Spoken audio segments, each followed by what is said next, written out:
मेरा नाम संजय मिश्रा है और मैं रीगल ई क्लासेस से आपके समक्ष मौजूद हूँ। ये वीडियो जो हम आपके सामने ला रहे हैं, इसमें आपको मैथ्स के साथ हम कंप्यूटर कोडिंग भी सिखाएंगे। सरल रूप से सिखाएंगे ताकि आप ये कोडिंग सीख सकें। और ये कंप्यूटर कोडिंग यानी कंप्यूटर प्रोग्रामिंग जो होता है, ये काफ़ी आपको आगे ज़िंदगी में हर मोड़ पर काम आएगा। कोडिंग में हमने पाइथन करके एक लैंग्वेज है, उसका यूज़ किया है। आजकल पूरी दुनिया में पाइथन काफ़ी महत्वपूर्ण हो गया है। सारे लोग, गूगल है, नेटफ्लिक्स है, ऐसे कई लोग, सब लोग प्रोग्रामिंग जो पाइथन से करते हैं। पाइथन बहुत बड़ा एक सागर बन गया है प्रोग्रामिंग लैंग्वेज का। चलिए शुरू करते हैं।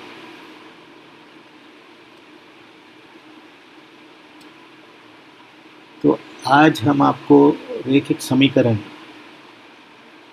दो चर की रैखिक समीकरण का हल आपको सिखाएंगे। ये हल कैसे करते हैं, और इसमें उन्मूलन विधि का इस्तेमाल होगा। उन्मूलन जिसे कहते हैं, एलिमिनेशन कहते हैं इंग्लिश में, उस विधि का इस्तेमाल किया जाएगा। एक रैखिक समीकरण क्या है? समीकरण जहाँ चर की शक्ति एक है, जैसे यहाँ चर यानी वेरिएबल जो x है, उसका पावर एक है, उसकी शक्ति एक है, तो इसीलिए इसको एक समीकरण, एक शक्ति वाला समीकरण कहते हैं। यहाँ 2x + 3y, यहाँ दो वेरिएबल है, दो चर हैं यहाँ पे। तीसरे इक्वेशन में, तीसरे समीकरण में 3x + 5y + 6z, ऐसे तीन हैं और सबकी शक्ति एक है। इसलिए इनको रैखिक और रेखीय समीकरण कहा जाता है। रैखिक भी कहा जाता है, रेखीय भी कहा जाता है। और रेखीय समीकरण का सामान्य स्वरूप जो है, जिसे इंग्लिश में फॉर्म कहते हैं, a1x + by = c1, a2x + b2y = c2 है, जहाँ a1 b1, a2 b2, c1 c2 ये सब रियल नंबर्स हैं। यदि a1/a2 is equal to b1/b2 is equal to c1/c2, तो इस समीकरण का एक सॉल्यूशन नहीं होगा, एक समाधान नहीं है, एक हल नहीं है। इसके कई हल हो सकते हैं, मतलब x y के कई हल हो सकते हैं जो इस समीकरण का समाधान करें। यदि a1/a2 is equal to b1/b2 is not equal to c1/c2, यानी c1/c2 के बराबर नहीं है, a1 a2 बराबर b1 b2 और c1 c2 ये बराबर नहीं है, तो ये असंगत समीकरण है। मतलब ये समीकरण सॉल्व नहीं किया जा सकता, इसका समाधान नहीं हो सकता, ये असंगत है, ऐसा हो ही नहीं सकता। या तो इसमें एक पहला वाला समीकरण ठीक है या दूसरा वाला ठीक। तीसरा है a1/a2 इसके b1/b2 के बराबर नहीं है, और b1/b2 जो c1/c2 के बराबर नहीं है, तो ये इसमें एक समाधान मौजूद है, इसका एक हल मौजूद है जो सिंगल है, और इसका कोई दूसरा हल हो नहीं सकता। अब हम लोग मेथड ऑफ एलिमिनेशन यूज़ करेंगे, जिसे हिंदी में उन्मूलन की विधि कह सकते हैं। चलिए देखते हैं। तो निम्नलिखित एक साथ, इसको युगधर भी कहते हैं, युगधर समीकरणों का हल देखते हैं हम लोग।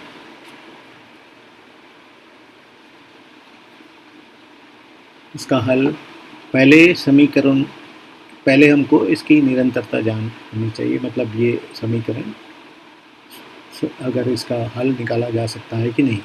जैसे पहले आपको बताया a1/a2, यहाँ पर b1/b2 और c1/c2 तीनों एक दूसरे के बराबर नहीं हैं, इसलिए इसका समाधान या इसका हल मौजूद है, और वो एक ही सॉल्यूशन, एक ही हल है उसका। दो चर के इन एक साथ रेखीय समीकरणों में पहले समीकरण में y का गुणांक 3 और दूसरे समीकरण में y का गुणांक -3 है, इसलिए दो समीकरणों के अलावा हम एक नया समीकरण बना सकते हैं। अगर इन दोनों को जोड़ के एक नया समीकरण बनाएंगे तो ये y को कैंसिल कर देगा, y को हटा देगा, y को ख़त्म कर देगा, इसलिए x का मूल ढूंढना आसान हो जाएगा।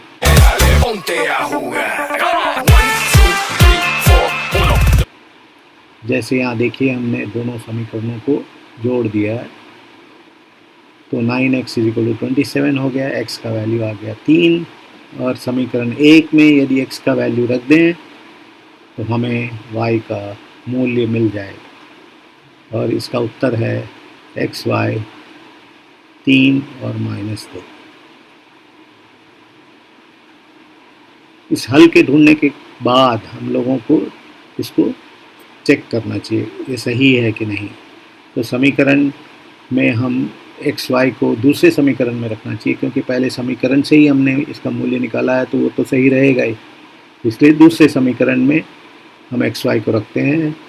तो देखते हैं कि हमारा मूल्य लेफ्ट हैंड साइड यानी बाएं सपाट का वैल्यू जो है और दायां दोनों बराबर है तो समीकरण का वैल्यू यानी हमारा जो xy का वैल्यू मूल्य निकाला है वो सही है। इसी तरह इस दूसरा है ये, अब इसमें देख सकते हैं समीकरण को, इसमें हमने दोनों समीकरणों में को अलग अलग अंकों से गुणा किया है। जैसे पहले समीकरण को 5 से गुणा किया है, दूसरे समीकरण को 3 से गुणा, क्योंकि इसका जो गुणांक है पहले का 3 है, दूसरे का गुणांक 5 है, इसलिए हमने पहले को 5 से गुणा किया है, दूसरे को 3 से, जिससे y का गुणांक समान हो जाए और समीकरण को घटाने से हमको x का मूल्य मिल जाएगा। समीकरण 1 में x का मूल्य रख के और हम इसका y का मूल्य निकाल सकते हैं। इस तरह हमारा उत्तर है 2 और 1, x का वैल्यू है 2, y का मूल्य है 1। इसको हम इस तरह इसको चेक कर लेते हैं कि भाई ये ठीक है कि नहीं। तो दूसरे समीकरण में इसका वैल्यू, इसका मूल्य रख देंगे, x का मूल्य और y का मूल्य, तो हमें पता चलता है कि ये सही है, तो हमारा उत्तर सही है। इसी तरह से तीसरा प्रश्न है। तीसरा प्रश्न आप लोगों के सामने इसका हल है।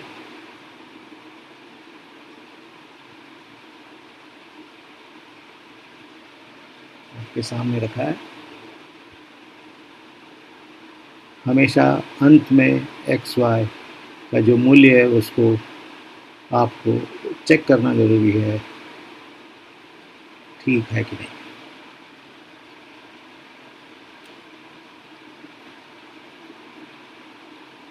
हमने इसमें कई प्रॉब्लम इसलिए दिए हैं कि ताकि आप प्रैक्टिस करें, आप इसका अभ्यास करें बार बार। इसके जो हमारे कई प्रॉब्लम हैं उनको,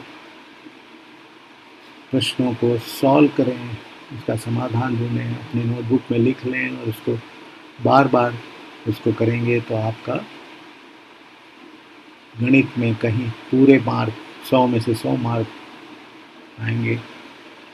कहीं भी गलती होने की आशंका भी नहीं रहेगी क्योंकि आप उसको आखिर में आप चेक कर देते हैं, तो ज़रा भी आशंका भी नहीं रहती कि आपका जो उत्तर है सही है या गलत। दूसरा, जैसे कि आपको पता है कि हिंदी में कहावत है, करत करत अभ्यास के जड़मति होत रुझान, बार बार के घिसते रस्सी काटे पाषाण। तो बार बार गणित एक जो है एक भाषा की तरह है। जैसे हिंदी एक भाषा है, उर्दू भाषा है, मराठी भाषा है। अगर आपको सीखना है, जर्मन सीखना है, तो गणित आपको आजकल जर्मन की तरह अगर लगता है तो जर्मन सीखना है तो क्या करना है, बार बार आपको जर्मन भाषा में बात करनी होगी, जर्मन भाषा में लिखना होगा, जर्मन भाषा में पढ़ना होगा, पेपर पढ़ना होगा, किताबें पढ़ना होगा। इन सब से आदमी, मनुष्य जो है भाषा सीख जाता है। तो बार बार अभ्यास की ज़रूरत है। और ये अभ्यास ही आपको गणित को में मास्टर बना देगा।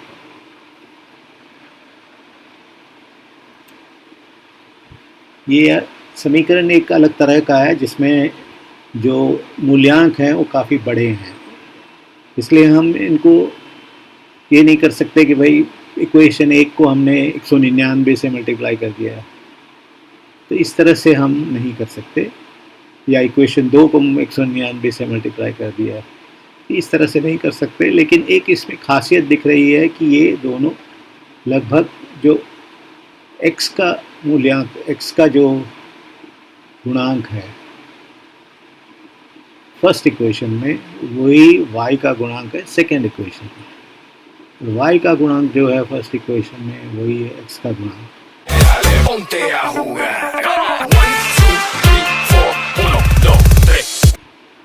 तो आसानी से हम इस बड़े जो अंक है उसको हटा सकते हैं यदि इन दोनों समीकरणों को जोड़ दें या इन दो समीकरणों को घटा दें। तो हमने इन दो समीकरणों को पहले जोड़ा है, तो देखिए 200x + 200y is equal to 1000। तो आप 200 से डिवाइड कर दीजिए, तो आप देखिए समीकरण कितना आसान हो गया। इसी तरह हमने समीकरणों को घटा दिया आपस में, तो आप देखिए समीकरण बहुत ही आसान हो गया। अब इसको सॉल्व करना बड़ा ही आसान है और हमने इसको सॉल्व कर दिया।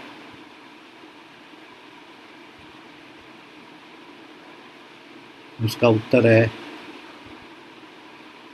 3,2।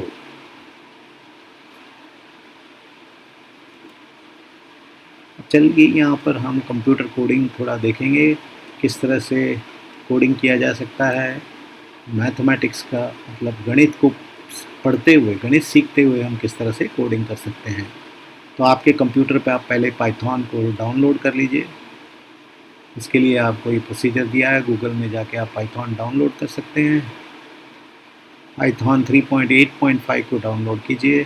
आपके कंप्यूटर का जो भी है, अगर 64 बिट है तो 64 बिट कीजिए, 32 बिट है तो 32 बिट कीजिए, डाउनलोड कर लीजिए। उसके बाद पाइथन का जो प्रोग्राम है उसको लिखने के लिए हम किसी भी टेक्स्ट एडिटर का इस्तेमाल कर सकते हैं, लेकिन टेक्स्ट एडिटर से अच्छा है कि हम ऐसे एक रेडी सॉफ्टवेयर का इस्तेमाल करें जो हमको पाइथन कोड लिखने में हेल्प करेगा, प्रॉम्प्ट करेगा। अगर हम गलत करते हैं गलती बताएगा हमें। और ऐसे कई सॉफ्टवेयर हैं और उसका जो एक आईडी है उसका नाम है एनाकोंडा। तो आप एनाकोंडा को डाउनलोड कर लीजिए और उसमें कई सॉफ्टवेयर हैं, लेकिन मैं इस प्रोग्राम में, इस वीडियो में मैं स्पाइडर करके सॉफ्टवेयर है उसका इस्तेमाल कर रहा हूँ। आप जब एनाकोंडा को ओपन करेंगे तो सबसे पहले आपको इंस्टॉल आएगा स्पाइडर में। यहाँ पे लॉन्च लिखा है, लेकिन आप करोगे तो उस समय इंस्टॉल आएगा। क्योंकि मैंने इंस्टॉल कर लिया है इसलिए मेरे केस में ये लॉन्च आ रहा है। तो यहाँ से लॉन्च करूँगा तो अपना स्पाइडर कुछ इस तरह खुलेगा, जैसे मैं बता रहा हूँ आपको, इस तरह होता है स्पाइडर। इसके बाईं साइड जो आधा है वहाँ पे प्रोग्राम कोड लिखना पड़ता है, और दाईं तरफ दो भाग है। ऊपर के भाग में या आपको जो भी आपके वेरिएबल्स होंगे उनका लिस्ट दिखाएगा और उनका वैल्यू दिखाएगा। वेरिएबल यानी चर, जो भी आपके चर हैं जिनका वैल्यू नहीं, आप यहाँ चर जो भी एंटर करेंगे उसका वैल्यू यहाँ दिखाएगा। और वो नीचे है वो कंसोल है जो आपको जब आप प्रोग्राम रन करेंगे तो उसका रिजल्ट बताएगा। तो लेफ़्ट साइड में मैंने एक छोटा सा प्रोग्राम लिखा है प्रिंट। अंदर देखिए इन्वर्टेड कॉमर्स में hello my name is Sanjay. दूसरा लिखा है print welcome to online class of Regal E classes. आप या तो सिंगल कोट में कर सकते हैं या डबल कोट में इसको लिखेंगे, तो जैसा आपने लिखा है वैसा का वैसा कंसोल में प्रिंट हो जाएगा। तो जैसे इस प्रोग्राम को रन करते हैं तो आप देखिए कंसोल पे आया है hello my name is Sanjay, welcome to online class of Regal class. ये एकदम सिंपल सा प्रोग्राम हुआ, ट्राई करके देखिए पहले, फिर मैं मैंने एक प्रोग्राम लिया है जिसमें हम इंटीजर वैल्यूज़ का ऑपरेशंस देखेंगे, इंटीजर वैल्यू के कैसे उसको सम कैसे किया जाता है, उसको सब्ट्रैक्ट कैसे किया जाता है, मल्टीप्लाई कैसे किया जाता है। देखिए x is 234, y is equal to 123। आप print sum is equal x plus y करेंगे तो ये सम प्रिंट कर देता है, रन करेंगे तो प्रिंट होगा। Print difference x minus y, print product. अब देखिए जो भी आपको कंसोल में ऐसे ही लिखना है, रिप्रोड्यूस करना है, जैसे सम इन्वर्टेड कॉमास में देखिए सम इक्वल टू, तो वो ऐसे का ऐसा कंसोल में आ जाता है। और x प्लस वाई जो है वो ऑपरेशन है, इंटीजर ऑपरेशन, तो ये इंटीजर ऐड करके आपके सामने आ जाएगा। अब कभी कभी क्या होता है कि ये जो 234, 123 ऐसे जो नंबर हैं जो कांस्टेंट हैं, फिक्स्ड हैं, ये हम कभी प्रोग्राम में नहीं लिखते, तो इसको हम अलग से कंसोल के थ्रू ये नंबर देते हैं ताकि ये प्रोग्राम हम बार बार रन कर सकें और बार बार हमको जाके नंबर चेंज नहीं करना पड़े। तो नंबर यहाँ से हम कंसोल के थ्रू देते हैं, तो इसको बोलते हैं हार्ड कोडिंग। तो हमें हार्ड कोडिंग नहीं करना चाहिए, बल्कि कोई भी इनपुट, कोई भी चीज़, नंबर, वेरिएबल, यानी चर का नंबर देना, वो वेरिएबल का नंबर देना, उसे हम कंप्यूटर में कंसोल के थ्रू देना चाहते हैं। तो उसका जो प्रोग्राम है, उसका जो कोड है, वो मैंने नीचे दिया है, x is equal to integer. जैसे अगर आप ये इंटीजर वर्ड नहीं दोगे तो जो भी वैल्यू आएगा वो इंटीजर नहीं होगा, बल्कि उसको स्ट्रिंग कहते हैं। स्ट्रिंग यानी ये जो कैरेक्टर्स है, जैसे लेट अस अंडरस्टैंड, ये स्ट्रिंग है। प्रोग्राम ये स्ट्रिंग है। X y are called variables, ऐसे जो है जिसमें अल्फ़ाबेट वगैरह रहते हैं उसको स्ट्रिंग कहते हैं। तो x का वैल्यू जो है वो स्ट्रिंग हो जाएगा, तो हम उसका एडिशन, सब्ट्रैक्शन ये सब नहीं कर सकते, तो इसलिए हम उसको इंटीजर में हमने कन्वर्ट किया। वैसे ही y को भी इंटीजर में कन्वर्ट किया है। फिर हम प्रिंट करते हैं x प्लस वाई, और जैसे ही आप रन करोगे तो ये आपको पूछेगा एंटर द फर्स्ट नंबर, क्योंकि ये हमने बोला है, वहाँ पे लिखा है एंटर द फर्स्ट नंबर। ये खुद से कुछ नहीं करता कंप्यूटर, सब आपको ही करवाना पड़ता है, ये आपका गुलाम है। आपको प्रोग्राम लिखना है इस तरह कि वो आपका हर एक काम कर दे। तो ये एंटर द फर्स्ट नंबर, तो आपके मन में अगर ये धारणा है कि ये कंप्यूटर गुलाम है, भाई मैं बोलूँगा कर देगा, ऐसा नहीं है। इसके पीछे एक प्रोग्राम काम करता है। जैसे आप देखिए इसका एलेक्सा करके है, तो एलेक्सा जो है उसको आपको प्रोग्राम करना पड़ता है। तो प्रोग्राम करने की का जो प्रोग्राम है वो उसमें गूगल ने भरा हुआ है, अमेज़ॉन ने भरा हुआ है। गूगल ने नहीं, एलेक्सा में प्रोग्रामिंग किया अमेज़ॉन ने उसमें प्रोग्राम भरा हुआ है, जिससे आप जो भी बोलते हो वो उस तरह से काम करता है। रोबोट है, आपको लगता है आप कोई भी काम करेगा, ऐसा नहीं है, इसमें हमको प्रोग्राम लिखना पड़ता है। इसीलिए कई सॉफ्टवेयर इंजीनियर्स हैं जो लाखों करोड़ों सॉफ्टवेयर इंजीनियर अमेरिका में बैठे काम कर रहे हैं, ये सब यही सब काम करते रहते हैं। और पाइथन जो है एक बहुत ही पॉपुलर लैंग्वेज है जिसमें ये सारे प्रोग्राम लिखे जाते हैं।